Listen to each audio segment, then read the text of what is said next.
말씀은 요한계시록 17장 1절에서부터 7절 말씀 본문 삼아서 음녀 바벨론의 세력과 사단의 세력의 정체에 대해서 같이 은혜 나눌 시간 갖도록 하겠습니다. 제가 본문 말씀을 시작하기 전에 우리는 이렇게 안전한 공간에서 예배 드릴 수 있음을 참으로 감사합니다. 왜 그러냐면 저희 동기 목사님이 최근에 이제 후원하는 어떤 그 교회 선교사님이 민다나오 아시죠? 네. 신천지에서 민다나오 그 평화 협정했다고 하잖아요. 근데 거기에 선교를 하다가 이렇게 선교를 당하셨다 하더라고요. 예, 그러니까 그런 일이 말 그대로 우리한테는 체감을 못하지만 지금도 그런 어떤 위험한 곳에 가셔가지고 선교를 하시는 분이 계셨다는 거예요. 그리고 이제 이제 선교사님이 돌아가시니까 그의 또 사모님이 또 거기에 남편이 있는 곳에 또 가셨다 하더라고요. 그래서 진짜 우리 자신들이 얼마나 평안한 가운데 신앙을 하고 있는가. 또 뭔가 평화다고 해놨다고 난리를 치고. 그거는 이제 민다나오 평화 사기죠, 사기. 이 무슨 대표성도 없는 가톨릭 이제 은퇴한 주교와 반군 사람이 이렇게 사진 찍어가지고 그것이 뭐 평화가 되겠습니까? 우리 어떤 신앙은 그런 어떤 예수님의 순교와 선지 사도들의 순교 위에 이 말씀이 세워졌다는 것을 기억하고 우리가 이 말씀을 또한 어떤 배우는 것은 그런 어떤 예수 그리스도를 알지 못하는 사람에게 전하는 어떤 목적도 있지만 많은 어떤 이단들의 그 미혹에 우리가 빠지지 않기 위해서 이 말씀을 배운다는 사실을 다시 한번 주제하고 말씀을 들어가겠습니다. 계시록 17장은 음녀 바벨론의 어떤 정체에 대해서 설명하고 있는 내용이에요. 그리고 음녀의 정체, 그 다음에 큰 바벨론. 우리가 계시록 16장에서는 큰 바벨론이 세 갈래로 갈라지고 만국의 성들도 파멸되었다. 이런 것을 봤죠. 일곱째 대접에서. 그런데 17장은 뭐냐? 17장과 18장은 다시 바벨론의 어떤 멸망을 다시 구체적으로 추가 계시한 내용입니다. 추가 계시예요. 이게 삽입 계시라고 말할 수 있습니다. 삽입 계시요, 삽입 환상이다. 이렇게 이해를 해볼 수 있습니다. 그래서 오늘 본문 내용은 이제 17장이 붉은 짐승을 탄 음녀는 사람들을 죄악으로 유혹하여 영적 순결을 잃게 하는 바벨론을 묘사하고 있는 내용입니다. 그래서 이 큰 음녀의 정체가 뭐냐? 이단들은 뭐 탁성환이다 그런데 탁성환이 7머리도 되고 음녀도 되고 그런 게 아니에요. 음녀가 짐승을 탔다면 분명하게 이 짐승과 음녀는 다른 존재예요. 그 다음에 두 번째, 바벨론이 멸망당했다는데 큰 바벨론의 비밀이라는데 이 바벨론이 무엇이냐. 그리고 세 번째는 이 성도들의 피와 증인들의 피에 취했다는 것은 어떤 의미냐. 이제 이단들은 이것을 뭐 말씀과 목자, 이걸 비유풀이라고 얘기해가지고 말씀과 목자로 모두 답을 해결하죠. 그러다 보니까 성도들의 피, 증인들의 피, 그럼 말씀, 성도들이 이 순교한 사람들의 어떤 말씀을 전하는 어떤 그런 것에 취했다. 이렇게 얘기를 하는데 그런 것인지 우리가 살펴보도록 하겠습니다. 본문 성구 요한계시록 17장 1절에서 7절 말씀 읽어보겠습니다. 같이 읽어보겠습니다. 또 일곱 대접을 가진 일곱 천사 중 하나가 와서 내게 말하여 이르되 이리로 오라. 많은 무리에 앉은 큰 음녀가 받을 심판을 내게 보이리라.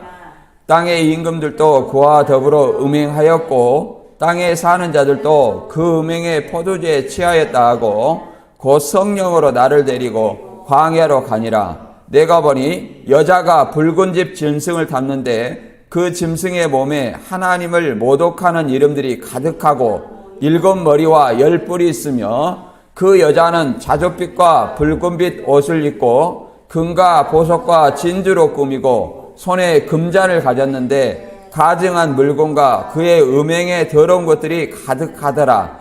그의 이마에 이름이 기록되었으니 비밀이라 큰 바벨론이라 땅의 음녀들과 가증한 것들의 어미라 하였더라. 또 내가 보매 이 여자가 성도들의 피와 예수의 증인들의 피에 취한지라. 내가 그 여자를 보고 놀랍게 여기고 크게 놀랍게 여기니 천사가 이르되 왜 놀랍게 여기느냐. 내가 여자와 그가 탄 7머리와 10뿔 가진 짐승의 비밀을 내게 이르리라. 아멘. 이게 1절에 나와 있잖아요. 많은 무리에 앉은 큰 음녀가 받을 심판을 내게 이르리라. 이게 심판을 보여준다고 하면서 이런 말을 하는 거예요. 그래서 계시록 17장은 음녀가 받을 심판, 이런 어떤 내용입니다. 이 본문 들어가기 전에 우리가 간단히 성경을 이 앞번에 배운 걸 다시 간단히 요약하면 본문 16장 다음에 이제 17장 이게 아니라 16장 7대 제접에서 이미 바벨론이 심판받아서 세 갈래로 갈라지고 만국의 성들도 무너졌다는 거예요. 이미 무너져서 끝났어요. 그런데 17장에 다시 바벨론 음녀 심판을 17장, 18장을 한다는 거예요. 그걸 뭐냐면은 추가 삽입 계시라는 거예요. 추가 삽입 환상. 계시록은 환상이잖아요. 환상 계시예요. 그래서 삽입 환상 계시다, 이렇게 이해를 하면 될 것 같아요. 우리가 이 계시록에는 큰 어떤 세 가지 재앙이 있다고 그랬어요. 인때는 재앙, 나팔 재앙, 대접 재앙. 이 재앙들이 점점 심판의 강도가 강해집니다. 부분적이어서 전체적으로 확대되는 어떤 이런 모습을 가지고 있습니다. 그리고 이 계시록 4장부터 18장까지가 이제 재앙의 내용인데 그 중에 우리가 삽입 계시, 삽입 환상을 보았는데 지금까지는 3번 봤어요. 첫 번째는 계시록 7장 14만 4천과 흰무리, 14만 4천과 흰무리. 14만 4천은 이제 그리스도인이라고 그랬죠. 구속받은 그리스도인, 입맞은 그리스도인. 그 다음에 흰무리는 천상교회의 성도, 이렇게 얘기를 했습니다. 그 다음에 10장과 두 번째 이제 삽입 환상은 10장 1절부터 11장 14절까지. 이제 여섯째 나팔부터 7째 나팔 그 사이에 있는 10장부터 11장 14절까지. 그 다음에 이제 7째 나팔을 불고 이제 또 삽입 환상이 뭐냐면은 12장부터 14장까지가 삽입 환상입니다. 그래서 12장은 영계에서 그리스도의 승리로 미가엘과 그의 성도들이 승리하는 어떤 내용을 보여줬습니다. 그래서 하늘에서 땅과 바다로 내어 쫓기는 장면을 설명하고 있죠. 그리고 13장에서는 이제 땅과 바다로 용이, 사단이 쫓겨나서 이제 땅과 바다에 자기의 대언자가 있어요. 바다에서 올라온 첫째 짐승, 땅에서 올라온 둘째 짐승, 적그리스도와 거짓 선지자를 들어서 이제 이 땅에 있는 성도들을 핍박하고 죽이는 일이 있습니다. 그것이 13장이에요. 그 다음에 다시 14장은 이제 입맞은 14만 4천의 재림 때 구속받은 사람들, 그 다음에 심판과 추수, 이런 어떤 내용들로 되어 있었습니다. 그 다음에 15장에 이제 하늘의 성전에서 7 진노의 대접을 가진 7 천사가 나와서 이제 16장에 7 대접을 쏟아 심판하는 거예요. 이 7 대접을 쏟아 심판하는 것이 이 마지막 재앙이라는 겁니다. 최후의 심판이다. 이렇게 얘기를 했습니다. 그래서 이 마지막 일곱째 대접에서 공중 가운데 대접을 쏟으니까, 하나님의 진노를 쏟으니까 이제 큰 성 바벨론이 세 갈래로 갈라지고 만국의 성들도 다 무너졌다는 거예요. 그럼 끝난 거예요. 그런데 다시 17장에 음녀에 받을 심판을 보여준다는 거예요. 그럼 뭐냐? 이게 17장과 18장은 이게 삽입 환상이다. 삽입 계시다. 이렇게 이해를 해보면 되겠습니다. 그래서 삽입 환상은 몇 개요? 크게 보면 4개다. 계시록 7장, 10장, 12장에서 14장, 그 다음에 17장, 18장 이렇게 해가지고 4개의 삽입 계시, 삽입 환상이 있다. 이렇게 이해를 하면 되겠습니다. 그러니까 16장 다음에 19장으로 넘어가는 거예요. 19장. 16장에서는 우리가 그 아마겟돈이라는 장소로 짐승이 세상 왕들을 모았죠. 모으는 이유는 뭐예요? 큰 날의 심판, 큰 날의 전쟁을 위해서 모았습니다. 큰 날의 전쟁. 큰 날의 전쟁은 뭐냐? 계시록 19장에 이제 짐승의 세력과 백마탄 예수 그리스도의 세력이 이제 전쟁을 하게 됩니다. 전쟁을 해서 누가 승리하기로 돼 있어요? 백마탄 예수 그리스도가 승리하여서 짐승의 세력을 불과 유황못에 심판하여 끝장내는 그런 어떤 내용이 기록이 되어 있습니다. 그래서 이제 본문은 붉은 짐승을 탄 음녀가 사람들을 죄악으로 유혹하여 영적 순결을 잃게 하는 바벨론으로서 묘사하고 있습니다. 영적 순결. 이 바벨론으로 묘사를 하고 있습니다. 이 바벨론이라는 것은 그 당시에 묵시문화 가운데에서 그 당시에 하나님의 백성을 핍박하던 노마를 바벨론으로 표현하고 있습니다. 예, 베드로전서 5장 13절에 이렇게 표현했어요. 바벨론에 있는 교회라고 표현하고 있습니다. 그럼 그 당시에 노마 아래에 있는 어떤 교회를 뭘로 표현했냐면 바벨론에 있는 교회라고 표현한 거예요. 바벨론에 있는 교회. 왜 이렇게 표현했을까요? 그것은 노마가 알지 못하도록, 하나님의 백성은 그걸 다 알아요. 바벨론 하면 뭡니까? 하나님의 백성을 멸망시키고 핍박한 어떤 그런 나라가 바벨론입니다. 그래서 이제 두 번째는 17장 7절과 14절에서는 짐승의 비밀에 대한 해석이 있고, 이제 세 번째는 15절부터 18절까지는 큰 음녀의 정체와 멸망에 대해서 설명하고 있는 내용이 이제 17장 내용으로 구성되어 있습니다. 17장 16절에 보면 이런 내용이 있어요.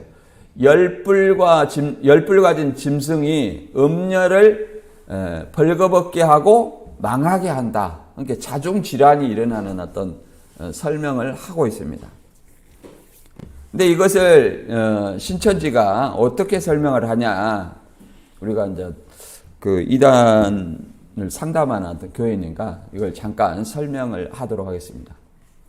이단 반증한다. 그런 어떻게 생각하면 안 됩니다. 예수님은 항상 복음을 수호하기 위해서는 적그리스도와 거짓 선지자를 미혹을 주의하라. 이런 어떤 미혹에 대해서 창세기부터 계시록까지 계속 말하고 있다는 사실을 알아야 됩니다. 창세기 때 뱀이 하와를 미혹했죠. 하와가 아담을 미혹했죠. 그리고 계속된 오늘날 계시록에서는 그 뱀이 뭐예요? 영을 잡으니까 옛뱀이요 마귀요 사단이라고 했지 않습니까?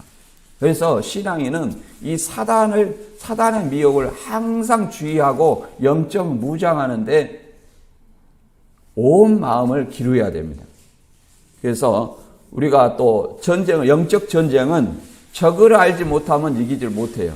그래서 이단이 이걸 어떻게 왜곡을 하는지 하나님의 말씀을 가지고 아담 때 뱀이 뭐라고 그랬습니까? 하와를 미혹할 때 하나님이 아담에게 하신 선악을 알게 한 나무 실과를 따먹지 말고 나머지는 다 따먹어라, 이런 어떤 언약을 했어요. 하나님은 이걸 교묘하게 왜곡을 했습니다. 어떻게 왜곡을 했습니까?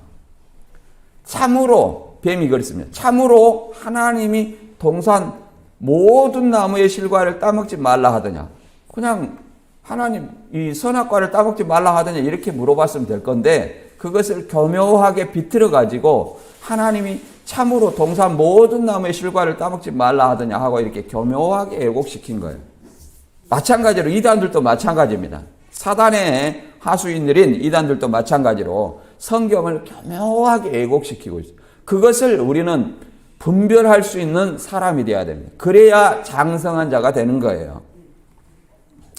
이제 신천지는 계시록 17장에 10뿔 가진 짐승을 탄 음녀를 이제 자꾸 지적을 하면 변개를 합니다. 처음에는 오목사다, 그 다음에 백목사다, 그 다음에 이 최종 보니 탁성환 목사다, 이렇게 바꿨습니다. 오목사가 될 수 있고 백목사가 될 수 있고 탁목사가 될 수 있는가? 보고 들었다는 것은 이미 과거의 일입니다. 과거의 일인데 어떻게 그것이 본 것이 바뀔 수 있냐? 법원에서 우리가 증인선서할 때 보고 들은 것을 진실만을 얘기한다 그래요. 보고 들은 것을 진실, 본 대로 들은 대로 진실만을 얘기한다, 이렇게 선서합니다. 그게 증인이에요. 그래가지고 본 것과 다르게 얘기하면 어떻게 됩니까? 위증죄로 처벌을 받게 되어 있습니다. 그런데 이 교주는 처음에는 오목사를 받다겠다가, 그 다음에 백목사를 받다겠다가, 그 다음에 탁성환 목사를 받다겠다가, 이러면 일구이연 하는 거 맞죠? 그래서 거짓 증인이라는 사실을 알아야 됩니다. 보고 들은 것이 아니다. 소설을 만들었다. 그 다음에 7머리 10뿔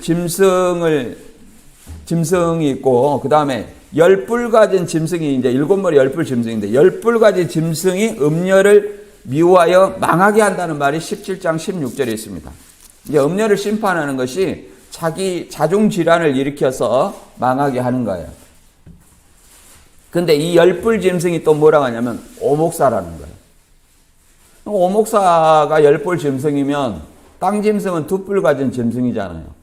이게 2뿔 가진 짐승을 오목사라고 했다가 또 여기서는 10뿔 가진 짐승이라는 거예요. 그러면 오목사한테는 10뿔이 있다는 겁니까? 2뿔이 있다는 겁니까? 자기들도 이것을 확실하게 말하지 못하는 거예요. 왜 그러냐면 신천지가 얘기하는 것은 장막성전 유재열, 그 다음에 오평호, 이 오평호 오목사밖에 모르기 때문에 그래요. 그 다음에 17장에 비로소 뭐라고 말하냐면 짐승의 비밀을 내게 알려주리라고 해요. 7머리와 10뿔 가진 짐승의 비밀을 알려준다는 거예요. 사도 요한한테. 그런데 교주가 자기를 사도 요한이라고 사칭하면서 이미 2장과 3장 뭐 이렇게 짐승의 비밀을 알았다는 거예요. 책 받아 먹어가지고. 그러면 책은 10장이고 계시록 17장은 뭡니까? 17장에 가서야 짐승의 비밀을 아는데 어떻게 책 받아 먹어가지고 10장에서 아냐 이 말이죠. 이런 모순이 나오게 된다는 사실을 우리는 먼저 이해를 해야 됩니다. 그래서 이제 본문으로 돌아가서 계시록 17장 1절 2절 읽어보고 설명드리도록 하겠습니다. 여기서는 이제 음녀가 받을 심판에 대해서 얘기를 하는 거예요. 또 7 대접을 가진 7 천사 중 하나가 와서 내게 말하되 이리로 오라. 많은 무리에 앉은 큰 음녀가 받을 심판을 내게 보이리라. 땅의 임금들도 그와 더불어 음행하였고 땅에 사는 자들도 그 음행의 포도주에 취하였다 하고 이렇게 설명하고 있습니다. 여기서 이제 음녀를 뭐라고 말하냐면 바벨론이라고도 얘기를 합니다. 이 3절에서는 7머리 10뿔 짐승을 탔다고 그러거든요. 그리고 더 나아가서 15절에서는 이 많은 물을 탔다고 했는데 이 많은 물이 뭐냐면은 많은 물을 뭐라고 표현하냐면 15절에 천사가 내게 말하되 내가 본 바 음녀가 앉은 물은 백성과 무리와 열국과 방언들이니라 이렇게 말하고 있습니다. 그러니까 일곱 머리 열뿔을 탔다. 일곱 머리 열뿔 짐승을 탔다. 또 그 많은 물이 뭐예요? 백성과 무리와 열국과 방언들이라고 말합니다. 그러니까 온 세상을 지배한다는 어떤 내용이죠. 온 땅에 거하는 사람들. 이렇게 말합니다. 그리고 탔다는 것은 그들에게 영향력을 미친다는 거예요. 영향력을 미친데 많은 무리라는 것은 이것은 어떤 것을 연상하게 하냐면 예레미야 51장 13절에 많은 물가에 살면서 재물이 많은 자여 내 재물이 한계 곧 내 끝이 왔도다. 이것은 바벨론이 유브라데 강을 끼고 많은 어떤 무역을 통해서 재물을 취한 것을 연상하게 합니다. 이 바벨론의 어떤 정체도 금과 보석과 진주로 꾸미고 많은 어떤 자줏빛과 붉은빛 옷을 입고 이렇게 치장하는 어떤 사치의 사치를 보여주고 있었습니다. 그리고 이 15절에는 이 존재가 음녀의 존재를 뭐라고 말하냐면 그의 이마에 이름이 기록됐으니 비밀이라 큰 바벨론이라 땅의 음녀들과 가증한 것들의 어미라 하였더라 이렇게 말하고 있습니다. 여기서 이제 비밀이다 그 말은 비밀인데 큰 바벨론이라 이렇게 말합니다. 비밀이라는 것은 우리가 이 앞번에도 말했지만 이 비밀이라는 것은 영어로 시크릿과 미스테리가 있어요. 여기서 말하는 것은 미스테리가 아니에요. 아무도 모르는 건 아니에요. 예를 들어서 마태 13장 10절에 이렇게 말하지 않습니까? 천국의 비밀을 아는 것이 너희에게는 허락되었으나 저희들에게 아니 되었다. 그러면 너희들은 누굽니까? 제자들이죠. 제자들과 공유된 비밀이라는 거예요. 곧 외인들은 알지 못하는 비밀이라는 거예요. 외인들은 알지 못하는 비밀이다. 그래서 이 바벨론이라는 것을 바벨론이라 하면 이 사도 요한의 서신을 받은 먼저는 1차 일곱 교회 더 나아가서 모든 그리스도인들은 이 바벨론이 그 당시에 누군지를 안다는 거예요. 그래서 이 견해가 그 당시에는 노마였죠. 그러면 노마로만 끝날 수 있느냐? 왜 노마라 했냐면은 그 당시에 노마가 이 성도들을 박해를 했고 많은 사람들을 순교를 시켰기 때문에 노마를 바벨론이라 하는 것입니다. 더 나아가서는 그 당시로 끝나는 거냐? 아닙니다. 더 나아가서는 하나님을 대적한 우상 숭배하는 세상과 세상의 권력을 의미하는 겁니다. 세상의 권력을 의미해요. 교회를 핍박하는 모든 어떤 세상 권력을 이 바벨론이라고 우리가 이해를 하면 되는 거예요. 신천지는 이제 기독교가 바벨론이라 하는 거죠. 그래서 이 여자가 있는 이 바벨론을 큰 성이라고 말하죠. 그래서 17장 18절에는 이렇게 말하고 있습니다. 내가 본 바 그 여자는 땅의 왕들을 다스리는 큰 성이라 그래요. 이 여자를 뭐로 말합니까? 바벨론 큰 성으로 묘사를 하고 있죠. 우리가 이제 바벨론 얘기를 하면 언제부터 나오냐면 바벨론은 창세기 11장에 바벨탑 사건으로 나옵니다. 바벨탑이 어때요? 하나님과 같이 높아지고자 해서 세우는 것이 바벨탑이에요. 하늘까지 높아지자. 그래서 이들을 두고 볼 수 없어서 그들의 언어를 흩어버리는 겁니다. 언어를 흩어버리니까 서로 소통하지 못하는 거예요. 소통하지 못하게 되다 보니까 건축이 돼야 안 돼요. 바벨탑. 안 되죠? 그래서 이제 온 지면에 흩어졌습니다. 그것이 이제 언어가 흩어지는 어떤 결과고, 그 다음에 이 언어를 혼잡하겠다. 이 혼잡이라는 말 뜻이 뭐예요? 바벨이라는 뜻입니다. 바벨을 섞였다. 어떤 그런 어떤 의미입니다. 근데 이런 어떤 것들이 이제 바벨론이 하나님을 대적하는 이 바벨탑 사건에서는 하나님을 대적하는데 구약에서는 이제 하나님 나라의 백성을 에루살렘을 핍박하는 어떤 이방 나라로 나옵니다. 그래서 1차로 이 계시록을 기록할 당시에는 로마로 나오는 것이고 오늘날에는 교회를 핍박하는 모든 세력들이 뭐예요? 바벨론이라 이렇게 이해를 해볼 수 있습니다. 근데 이 바벨론이 뭐예요? 음행의 포도주에 취했다 이렇게 얘기를 합니다. 그럼 음행의 포도주에 취했다는 것은 그들과 하나 되었다, 그들과 우상 숭배했다, 뭐 그런 어떤 의미로 이해를 할 수 있습니다. 영적 우상 숭배예요. 우상 숭배를 영적 음행이라고도 얘기를 할 수 있습니다. 그리고 이들의 어떤 심판은 왜 심판을 하게 되냐면 이들이 우상 숭배하는 그런 어떤 일들과 하나님 숭배하는 일이 같은 일이 아니에요. 상반된 일입니다. 이 바울이 복음을 전하면서 뭐예요? 우상 숭배하는 일을 하지 말라고 얘기를 하는 거예요. 그럼 그들과 완전히 적대 관계입니다. 그렇기 때문에 이 1세기 당시에 도미티안 황제도 뭐라고 그랬습니까? 자기를 주와 하나님으로 고백하게 했어요. 신전에 도미티안 황제의 신을 모셔다 놔두고 제사장으로 하여금 도미티안 황제를 주와 하나님으로 고백하게 했습니다. 그리고 그 신전 안에 그런 어떤 이방신 또 다 그리스의 열두 신들이 있죠. 그 신들 섬기면서 제의적으로 창기와 음행을 하는 어떤 그런 것들이 있었습니다. 이런 것들이 그리스도인들에게는 하나님을 배반하는 일이에요. 그렇기 때문에 사도 요한도 우상 숭배를 거부하고 반모섬으로 유배되었고 안디바도 우상 숭배를 거부해서 순교의 길을 걸어갔던 것입니다. 그것을 영적 음행이라고도 말할 수 있는 것입니다. 그 다음에 계시록 17장 3절 이제 짐승을 탄 음녀의 모습과 그 이름에 대해서 한번 알아보도록 하겠습니다.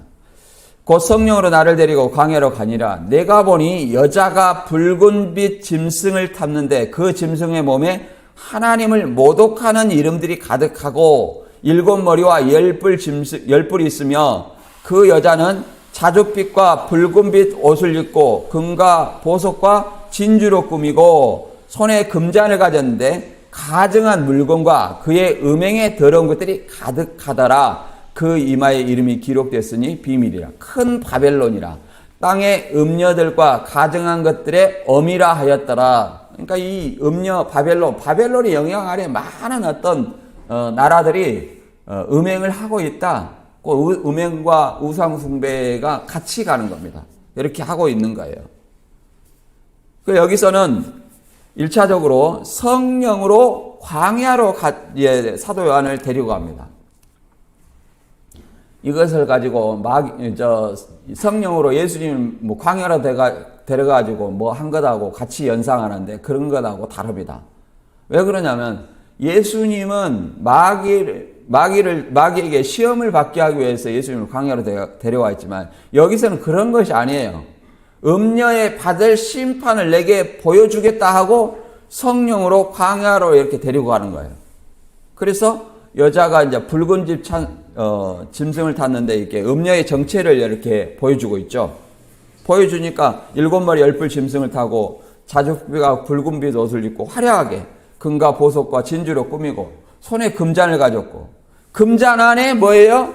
이제 옷과 보석은 치장하는 겁니다. 사치를 하는 거죠.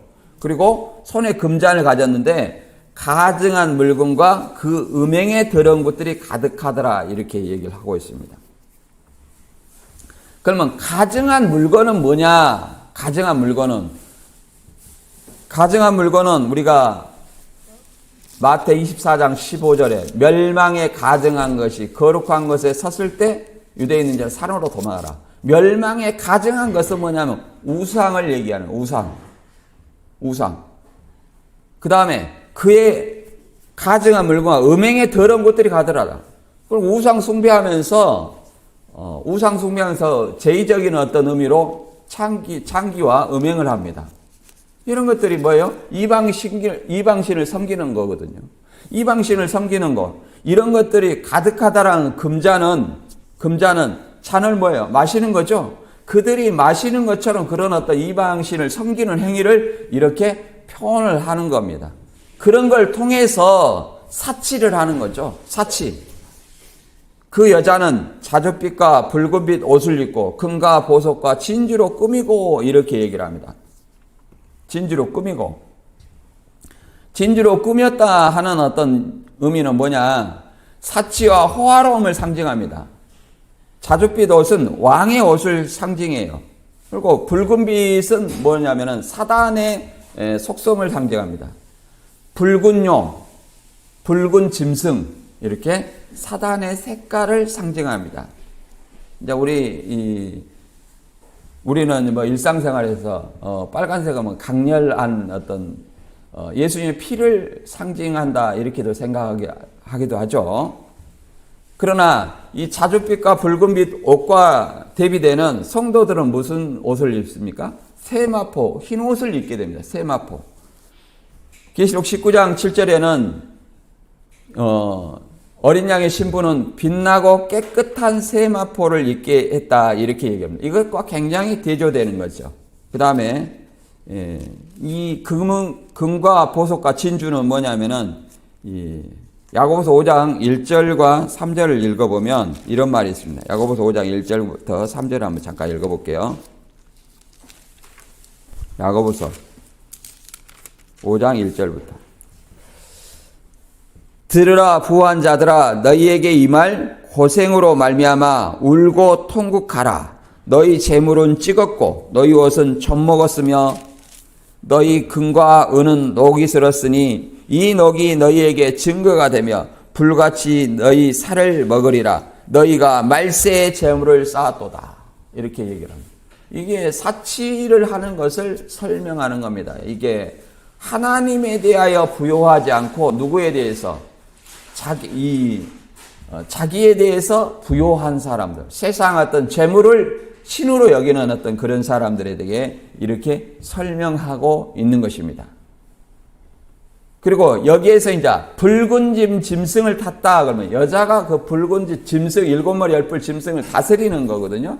다스리는데 뭐라고 말하냐면 이 붉은 짐승을 계시록 13장 1절에서는 이렇게 말합니다. 우리가 계시록 12장에서는 이 사단과 붉은 용과 그의 사자들이, 그의 천사들이 미가엘과 사자들과 싸워서 땅과 바다로 내어 쫓겼죠. 그래서 이제 바다에서 올라오는 짐승이 있고 땅에서 올라오는 짐승이 있는데 바다에서 올라오는 짐승은 적그리스도를 상징하고 땅에서 올라온 짐승은 거짓 선지자를 상징한다 했습니다. 이 둘은 예수님이 재림하면 불과 요한못에 심판받기로 작정된 자들이에요. 13장 1절 보면 내가 보니 바다에서 한 짐승이 나오는데 뿔이 10이요 머리가 7이라. 그 뿔에는 10 왕관들이 있고 그 머리들은 신성모독하는 이름들이 있더라. 이렇게 말하고 있습니다. 7머리 10뿔 짐승을 탔다 하는데 7머리 10뿔 짐승이 이제 하나님을 해방하고 신성모독하는 이름들이 있더라.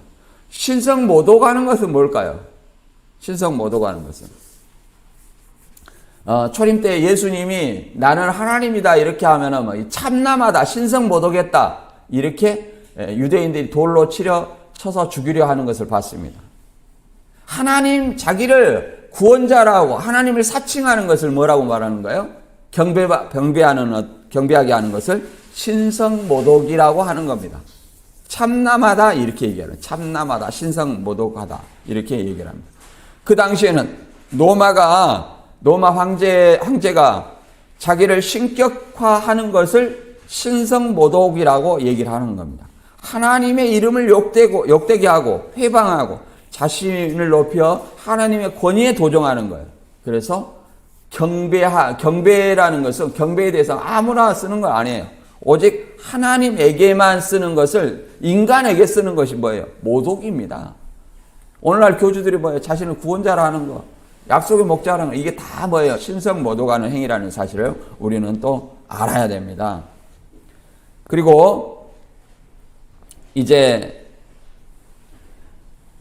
음녀 바벨론에 대해서 우리가 가진 어떤 금잔이 가정한 물건 우상을 했죠. 그 음행은 우상 숭배하면서 드리는 어떤 창기와 음행을 얘기를 한다고 그랬습니다. 오늘날에는 하나님 영적 음행은 영적 우상은 뭐냐? 하나님 외에 다른 것들을 하나님이 아닌 존재를 하나님처럼 섬기고 숭배하는 것이 뭐예요? 우상 숭배입니다. 그게 영적 음행이에요.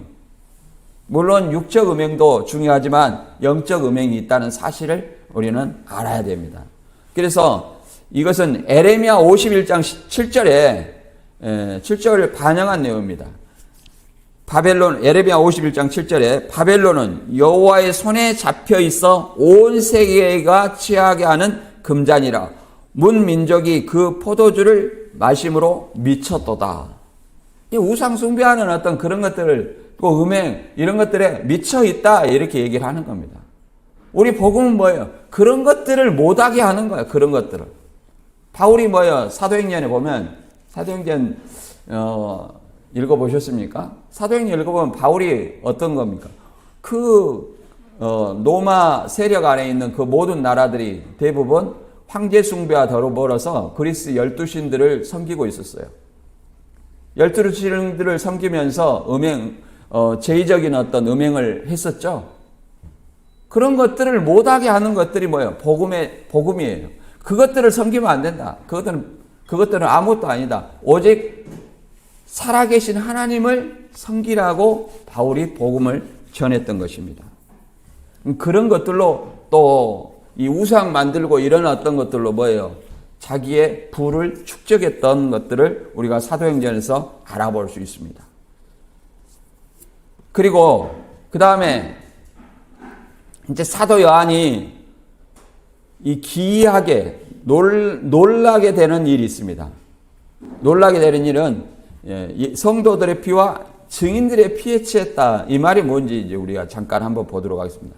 이 취한 모습을 보고 사도 요한이 굉장히 놀랐어요. 음녀의 심판을 볼 줄 알고 이렇게 성령으로 지금 따라갔는데 이 성도의 피와 증인들의 피에 취한 모습을 보여줍니다. 그러니까 깜짝 놀란 거죠. 17장 6절 이하 읽어보겠습니다. 또 내가 보매 이 여자가 성도들의 피와 예수의 증인들의 피에 취한지라 내가 그 여자를 보고 놀랍게 여기고 크게 놀랍게 여기니 천사가 이르되 얘 놀랍게 여기냐? 내가 여자와 그의 탄 7머리와 10뿔 가진 짐승의 비밀을 내게 이르리라 이렇게 얘기를 하고 있습니다. 여자가 많은 물에 탔다 했죠? 근데 뭘 탔어요? 7머리 10뿔 짐승을 탔다 그랬죠? 근데 그 많은 물은 뭐라고 그랬어요? 백성과 무리와 열국과 방언이라고 했죠. 그러니까 온 세계를 통치하는 그런 어떤 세력이라는 사실을 알아야 됩니다. 이 취했다, 이 성도와 예수의 증인, 이 별도로냐? 아니에요. 성도를 예수님의 증인이라고 그럽니다. 우리를 성령을 받은 사람, 예수를 복음을 믿어 성령을 받은 사람을 뭐라고 해요? 성도라고 그래요. 성도. 거룩하게 구별된, 세상에 구별된 사람이에요. 그런 사람들은 또 뭐라고 말하면? 증인. 복음을 전하는 사람을 뭐라고 그래요? 증인이라고 말합니다. 이게 성도나 증인이나 같은 말이에요. 이 증인이라고 말하는 것은 복음을 전하다가 순교한 사람들을 이렇게 얘기를 하는 겁니다. 순교한 사람들을 여기서는 증인들의 피라고 얘기를 하는 겁니다.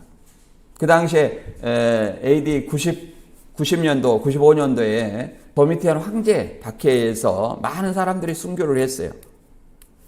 취한지라 그 여자를 놀랍게 여기고 크게 놀랍게 여기니 이 말을 얘기를 하는데 취했다는 것은 어떤 메디우산으로 술 취하다 어떤 그런 어떤 뉘앙스를 얘기를 합니다. 그러니까 이단들이 피는 말씀이다 그래서 성도들의 말씀과 예수의 증인들의 말씀에 취했다. 말씀 복음 전해갖고 취했다. 그런 어떤 뉘앙스로 얘기를 하는데 그게 아니에요.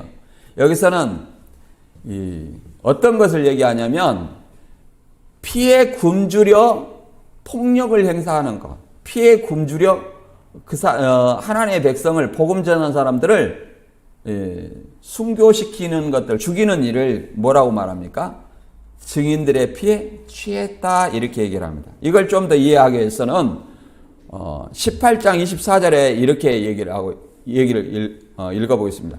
성도들과 선지자들과 또 및 땅 위에서 죽임을 당한 모든 자의 피가 그 성 중에서 발견되었느니라. 그 성은 뭐예요? 여자 바벨론이죠. 그러니까 이 바벨론 음녀가 뭐예요? 선지자들과 성도들과 땅에 죽일 성도들을 다 죽였다는 거야. 그 피가 성 중에서 보였다 이렇게 합니다. 박해의 피라고 얘기를 할 수 있죠.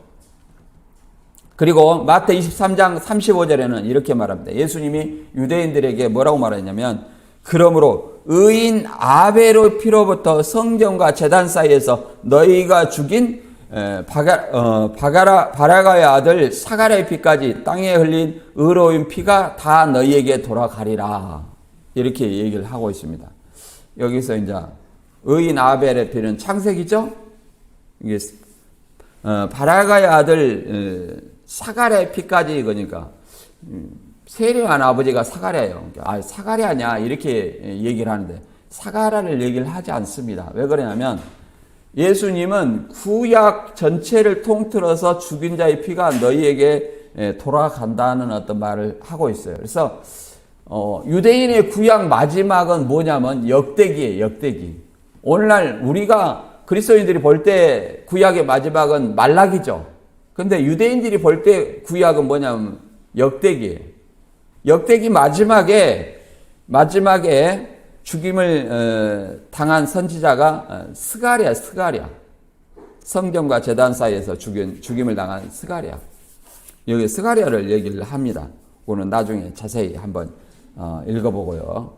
그리고 이 술에 취했다는 것은 이 피에 굶주려서 이 예수 그리스도를 믿는 성도와 증인들을 계속 핍박하여 죽이는 것들을 취했다 이렇게 얘기를 하는 겁니다.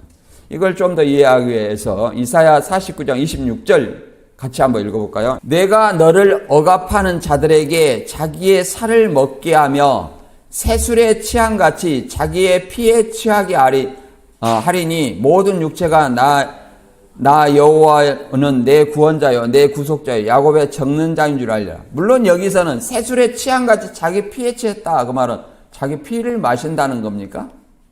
그런 거 아니죠. 그런 게 그것을 얘기하는 것이 아니라 내가 너를 억압하는 자들에게 자기의 살을 먹게 하고 서로 죽이는 상황을 새술에 취해서 자기 피에 취했다 이렇게 설명하는 거예요. 서로 죽이는 것들을, 서로 죽이게 하는 것들을 자기 피에 취했다. 술에 취한 같이 자기 피에 취했다. 그러면 계시록에서 예수의 증인들의 피에 취했다는 것은 뭘 의미할까요? 성도와 예수의 증인을 죽이는 것에 취했다는 거예요. 죽이는 것들을 즐긴다는 거죠. 즐긴다. 그거를 취했다고 표현하는 겁니다. 취했다고 표현한 거예요. 그래서 계시록 6장 9절에서 순교자들이 어떻게 말했습니까? 우리 피를 땅에 거하는 자들 심판하여 우리 피를 신원하여 주시아니하시기를 어느 때까지 하실랍니까?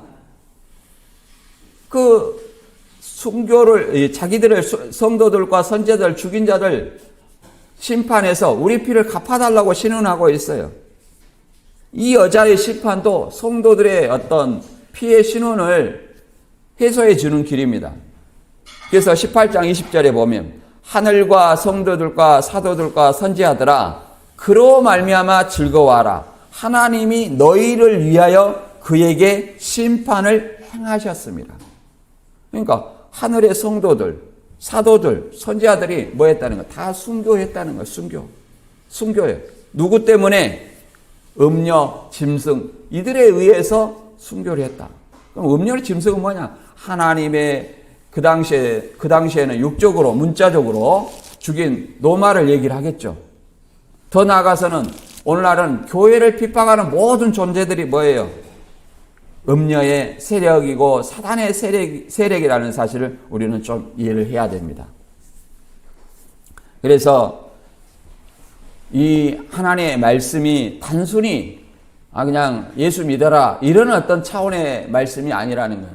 많은 어떤 선지자들의 어떤 순교의 바탕 위에 이 말씀이 기록되었다는 사실을 우리는 알아야 됩니다.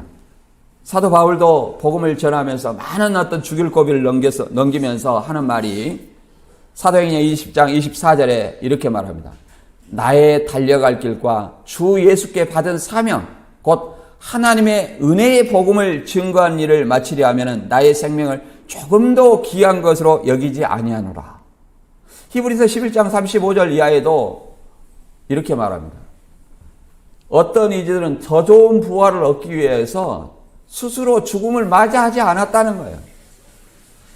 오히려 죽는 것을 기뻐했다 이렇게 얘기를 합니다. 이게 그리스도인의 마음이에요. 오늘날은 우리가 참 좋은 세상에 살고 있다는 걸 알아야 돼요. 제가 서두에서 말했듯이 내가 오늘 복음 전하다가 죽을 염려가 있어요, 없어요? 지금 우리나라에서 있어요, 없어요? 없죠. 그러나 그런 어떤 분쟁 지역, 그 다음에 외지를 극히 경계하는 어떤 그런 지역에 가면은 아직도 목숨을 걸고 복음을 전하는 사람들이 있다는 사실을 다시 한번 알아야 됩니다. 오늘 말씀 간단히 다시 한번 정리하면 붉은빛 짐승을 탄 음녀는 사람들을 우상숭배와 그 다음에 음행으로 사람들의 영적 순교를 잃게 하는 바벨론으로서 묘사했습니다. 그리고 오늘날의 바벨론은 교회를 박해하는 모든 세력들이 영적 바벨론이라고 우리는 이해를 할 수 있습니다. 그리고 이 음녀는 7머리와 10뿔 짐승을 타고 갖은 화려한 의상과 보석으로 치장하고 성도들의 피와 예수의 증인들의 피에 취해 있다고 말합니다. 취했다는 것은 얼마나 많은 성도와 증인들을 죽였다는 사실을 우리는 이해할 수 있습니다. 이것은 계시록 6장 9절에 순교자들이 피해 신원의 기도에 대한 응답으로서 이 음녀를 심판한다는 사실을 우리는 이해를 해야 됩니다. 이 당시 성도들의 박해를 한 짐승의 나라 바벨론 음녀를 심판하여 피해 신원을 하게 된다는 사실을 다시 한번 알아야 되고, 따라서 우리는 오직 그리스도만이 유일한 구원자라는 사실을 알고 우리 주님의 강림하실 때까지 사단의 미혹에 대비하기 위해서 영적 무장으로 하나님의 말씀으로 전신갑주하는 저와 여러분이 되시길 주님의 이름으로 축원합니다. 오늘 말씀 여기서 마치겠습니다.